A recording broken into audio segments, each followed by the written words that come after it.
to a sort of state of shock. She was hoarse. She'd been screaming for about a half hour before we'd actually gotten to her. So her voice was hoarse and she was pretty tired. She told me that she and her father were there on a family trip before going away to college. The guy of the two people that found us slid down the mountain right above me. I could see his face, and his eyes were like sauce, big plates, basically. And I'm like, oh, that is a bad look on someone's face looking at me, because I'll probably look horrible.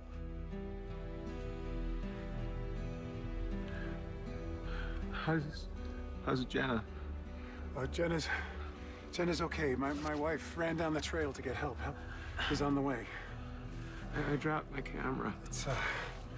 Let's not worry about your camera right now, okay? My name is Jim. Your leg is... I'm a physical therapist. I think I broke a couple vertebrae in my neck. Okay. Look, I'm not gonna try to move you or Jenna. He was covered in blood. His face was covered in blood. His legs were bleeding. And he was sitting in a pool of blood, basically. I knew that he was in very dire straits. Look, I need to go let Jenna know you're okay, all right? She's worried about you. Tell her I'm okay. Okay, look, my name's Jim. I'll be right back, all right? I tell her I'm okay. Oh, and Jim. Yeah. Can you find my camera? At that point, I wandered back, kind of sidling along the side of the mountain, back over to Jenna, and told her, hey, I found your father. He's alive. We spoke. He's concerned about you and wanted you to make sure you drink some water and get some food in you. And so she said, okay. I didn't want to let her know the condition her father was in because, she was in enough distress. So I opened the bottle of water and tried to pour it in her mouth. But because of the way her lip was ripped open and just sort of, hanging off, half the water I poured in her mouth just kind of came dripping down all over the coat. So I had her tip her head back a little bit more and poured a little bit more and was a bit more successful. It was tough going there for a while. At one point I started shivering, I felt really cold. The next thing I knew, just kind of a few more people were kind of coming slowly.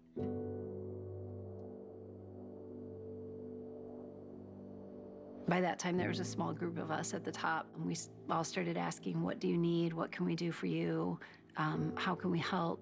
And Jim's calling up, this is not looking good, and, he's really cold, and just trying to tell us what's going on. I just remember yelling up, if you've got first aid kits, food, water, blankets, coats, anything, we're kind of exposed down here.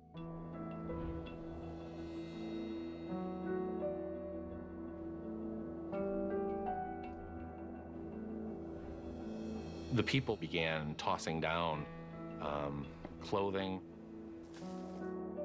food.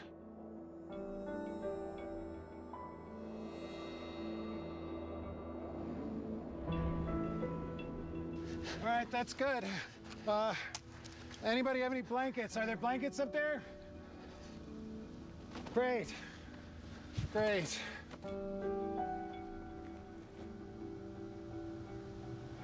How about some water?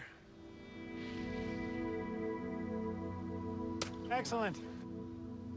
It was really amazing, just the outpouring of things that came from these random hikers who didn't know, who were complete strangers to the people who'd been injured, but people were throwing down, expensive North Face jackets and fleeces and things like that, not knowing if they'd ever see them again.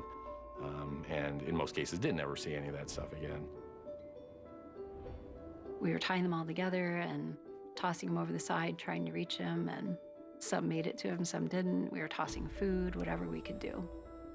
It was pretty amazing. They gave me all their jackets, and I kind of stopped shivering slowly. The immediate relief kind of transitioned to, this is enough of this.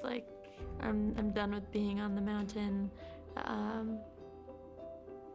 Like, I wish they could get there sooner. At that point, two female hikers who told me they'd run into Kathy on the trail, and that Kathy had explained to them what was going on, managed to hike over to where we were. Two girls came to help us, and they were great. Heidi stayed with me. Is my dad okay? He will be. And the other girl, Carrie, went over to stay with my dad. Are you comfortable? It feels like I'm laying on a rocker stick or something.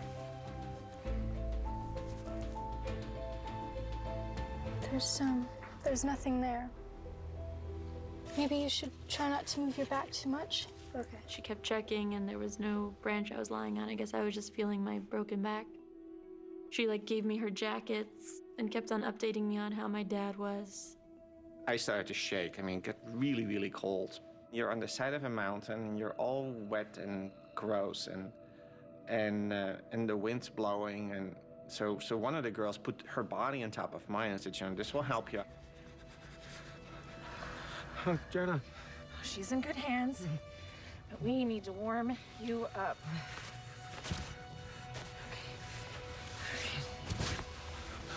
No, be careful. You get blood on your clothes. It's okay. It won't wash out. All right, honey, it's okay. It's all right. It's okay. All right, here we go. It was this incredible sense of wow, fellow human beings really just taking care of you. It was just amazing, just amazing. I just want to take a nap. Oh, no. We need to keep you awake, okay? Hey, Johan? Hey, you know what? We found something. We found something you like. What? See? We got that right. My camera. We got that. All right?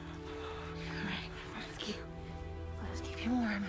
Thank you. All right? We're okay. You're okay.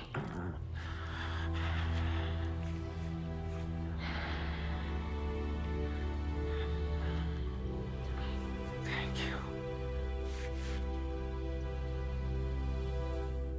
Thank you. If we use the helicopter and the helicopter crashes, the victim is dead and maybe other people too.